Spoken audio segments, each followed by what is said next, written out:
Olá pessoal, essa é a segunda parte da leitura do documento Silent Weapons for Quiet Wars, em tradução livre, né, Armas Silenciosas para Guerras Quietas, né? E você vai me acompanhar, você que já assistiu a primeira parte, né, vai entender como as coisas começaram a serem desenvolvidas, e se você ainda não assistiu a primeira parte, eu te recomendo, deve estar aqui no card, aqui em cima, o primeiro vídeo, a introdução, né?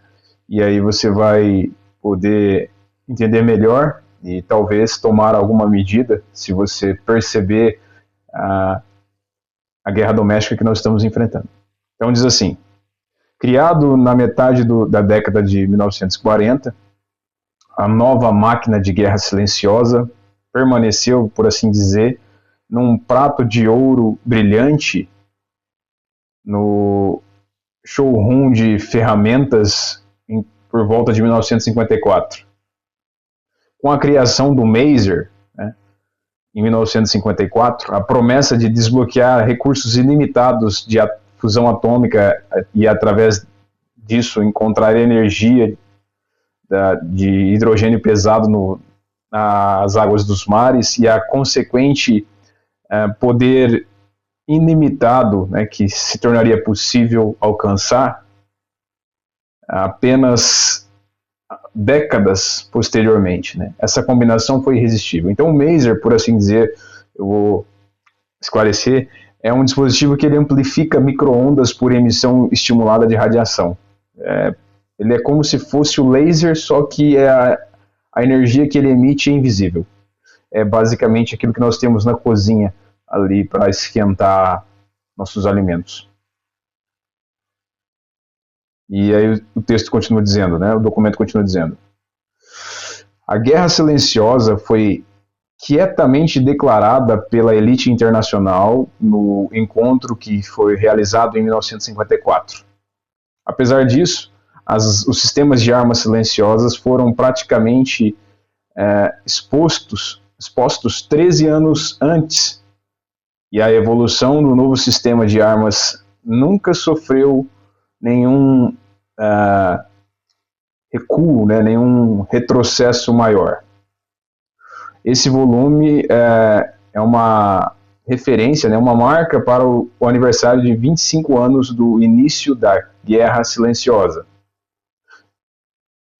De fato, essa guerra doméstica teve e tem muitas vitórias nos seus muitos frontes ao redor do mundo.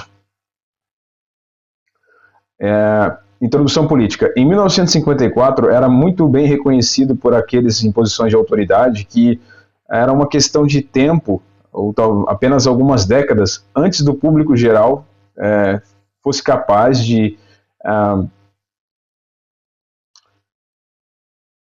recusar e se irritar por causa desse poder que estava sendo exercido, né, dessa cadeia de comando. E por isso que muitos dos elementos dos novos sistemas de armas silenciosas, né, as tecnologias de armas silenciosas, foram acessíveis ao público, à utopia pública, assim que foram provendo também uma utopia privada, né? Seria basicamente isso. Eles usaram, ele está se referindo aqui ao micro-ondas. Essa tecnologia ela foi posta para as pessoas para, entre aspas, acalmar por elas estarem escravizadas, né? A questão de principal preocupação da dominância estava estava envolvida, na melhor dizendo, no assunto de energia das ciências, né? Basicamente o que eles estavam se preocupando, que é a ciência das energias, que é praticamente a ciência social. Ela estuda a energia. Aí continua dizendo assim: energia. Energia é reconhecida como a chave para toda atividade na Terra. A ciência natural, que é o estudo dos recursos e do controle da energia natural, e da ciência social, teoricamente expressou como economia, chamada de economia, é o estudo dos recursos e o controle da energia social. Ambos são atividades de bookkeeping, né? Bookkeeping é basicamente aquilo que nós chamamos atividades de contador. Você consegue manter um controle num livro, é isso que quer dizer. Ou seja, é matemática. Apesar disso, a matemática é a primária ciência de energia, né, ou energética, no caso. E o bookkeeping, né, que é no caso você poder controlar, ou seja, o contador pode ser o rei se o público puder ser mantido ignorante da metodologia do contador. No caso, ele está querendo dizer assim, que quem controla a energia é o contador, é aquele que controla os números, né? Ou no caso, quem controla a moeda, quem controla a emissão de moeda, de dinheiro ou de recursos, né?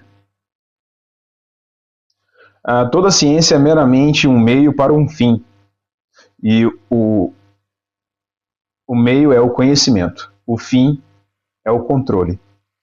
Além disso, permanecem apenas uma questão: quem vai ser o beneficiário? Em 1954, foi uma questão de primeira... em 1954, isso foi a primeira questão de preocupação.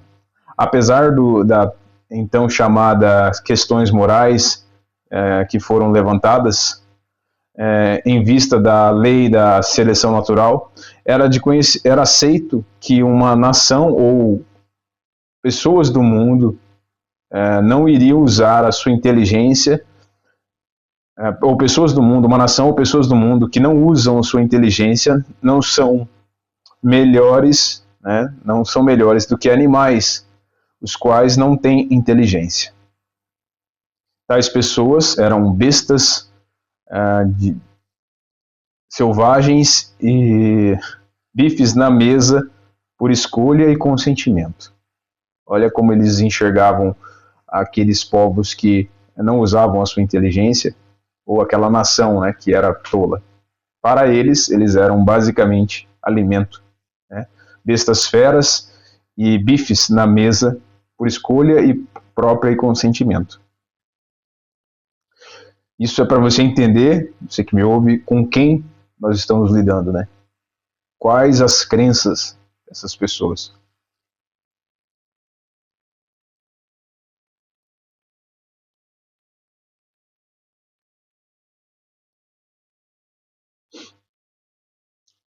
Consequentemente,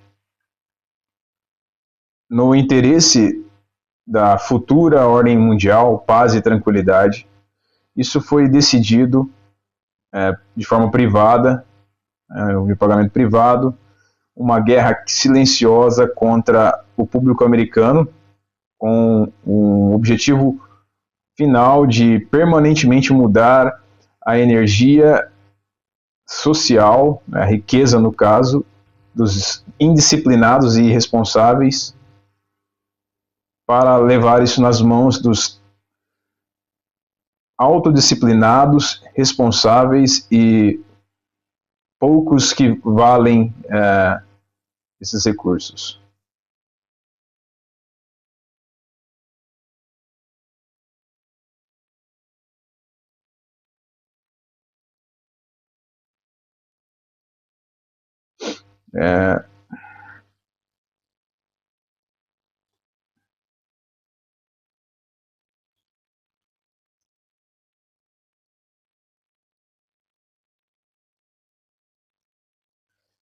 Na tentativa de implementar esse objetivo, era necessário criar, garantir e aplicar novas armas, as quais se tornariam uma classe de armas que tão sutis e sofisticadas nos seus princípios de operação e no seu aparecimento ao público, que ganhou para eles mesmos o nome de Silent Weapons. Seria armas silenciosas. É isso que disso.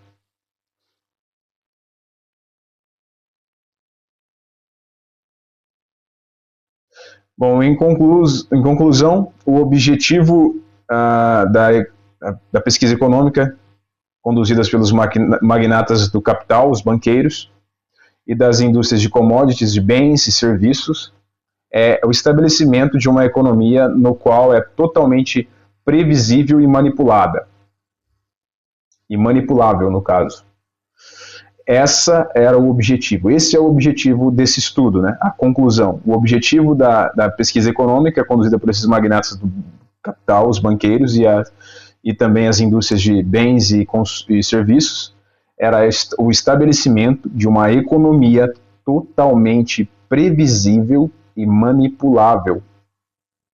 Ou seja, eles poderiam literalmente controlar quem ganha dinheiro ou não. Isso explica muito se você dessas novas gerações se sentem assim, né? Como se os seus pais tivessem alcançado muito mais coisas antes de você, né? E você está praticamente ali engessado, não alcança o mesmo que eles, ou nem sequer, talvez o mínimo, né? Enfim. E assim continua dizendo. Para